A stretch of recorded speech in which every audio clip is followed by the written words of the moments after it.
नमस्कार दोस्तों, खबर आ रही है खेसारी लाल जी की तरफ से बहुत ही ब्लास्ट और शानदार गाना आने वाला है।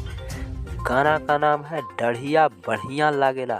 क्या है खबर की पूरी जानकारी बताएंगे डिटेल में। उससे पहले अगर आप चैनल पर नए हो तो चैनल को सब्सक्राइब करना ना भूलें। तो हाँ दोस्तों, बढ़िया बढ़िया लागेला इस गाना का पोस्टर आ गया है और आप सबके बीच टीजर आज ही के डेट में आने वाला है। इस टीजर को एक बार जरूर देखिएगा।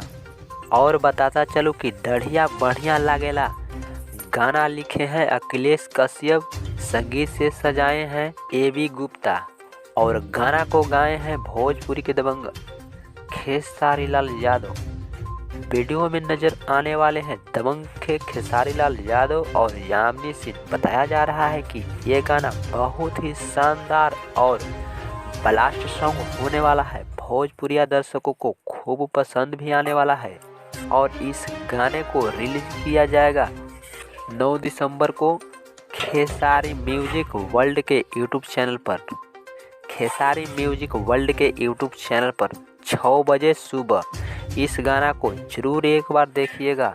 बहुत ही तहलका मचाने वाला सॉन्ग आ रहा है खेसारी लाल जी का। वीडियो कैसा लगा हमें कमेंट करें और चैनल को सब्सक्राइब जरूर करें।